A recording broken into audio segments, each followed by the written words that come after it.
주님의 소유라는 것을 알고. 미국 NFL 미식축구 리그는 세계 여러 메이저 스포츠 중에서 시즌도 가장 짧고 경기 수도 가장 적습니다. 1년 중 3개월이 시즌이고 한 팀당 16경기만 치르면 시즌이 끝납니다. 그럼에도 NFL은 미국에서 광고료와 입장료가 가장 비싼 스포츠고 선수들은 한 경기당 최소 20억 원이 넘는 높은 보수를 받습니다. 비록 경기 수는 적지만 선수들이 죽을 수도 있을 정도의 위험천만한 큰 부상의 위험이 도사리고 있기 때문입니다. 로니 로트를 비롯한 몇몇 선수들은 경기에 나가기 위해 부상으로 부러진 손가락을 아예 절단해버렸습니다. 이런 부상을 당하지 않고 무사히 은퇴를 한 선수들도 손가락이 기형적으로 휘어있거나 꺾여있는 경우가 대부분입니다. 부러지고 잘린 손가락이 오히려 최고의 NFL 선수라는 징표이자 흔적인 것입니다. 어떤 분야든 최고가 되기 위해 노력하는 사람들은 희생을 두려워하지 않으며 그 희생의 흔적은 몸에 남습니다. 우리 삶에는 어떤 흔적이 있습니까? 어떤 열매가 맺혀 있습니까?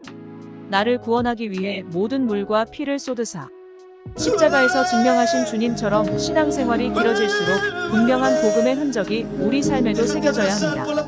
우리의 삶에 주님을 위해 희생한 어떤 흔적이 있는지 살펴보고 두려워하지 말고 세상 가운데 제자의 삶을 살아가십시오. 자신이 주님의 소유라는 것을 알고 주님의 영광을 위해 살아가는 그리스도인의 삶에 대해 묵상해 보겠습니다. 오늘의 말씀 갈라디아서 6장 17절 찬송가 87장 449장. 이후로는 누구든지 나를 괴롭게 하지 말라. 내가 내 몸에 예수의 흔적을 지니고 있노라. 옛날 로마 시대의 노예들은 몸에 누구의 노예라는 낙인을 가지고 있었습니다. 이 낙인을 통해 그의 신분이 노예이며 누구의 소유인지를 알 수 있었던 것입니다.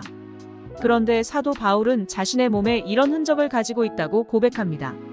그는 다른 누구도 아닌 예수 그리스도의 소유이며 예수 그리스도를 위해 살아가는 사람이라는 것을 인정하고 있는 것입니다. 사실 사도 바울뿐만 아니라 모든 그리스도인은 자신의 몸에 예수 그리스도의 흔적을 가진 사람입니다. 하지만 많은 그리스도인들이 세상에서 자신은 예수 그리스도의 소유가 아닌 것처럼 살아갑니다. 오늘날 세상 사람들이 가지고 있는 그리스도인에 대한 부정적인 인식과 교회를 향한 비난을 피하기 위해 그리스도인이 아닌 것처럼 살아가는 것입니다. 하지만 만약 주님이 우리를 모르는 척한다면 이떠하겠습니까? 우리는 모두 주님의 소유입니다. 이 세상에 매여 살아가던 어리석은 인생이 예수 그리스도를 만나 주님께서 인도하시는 삶을 살게 된 것입니다.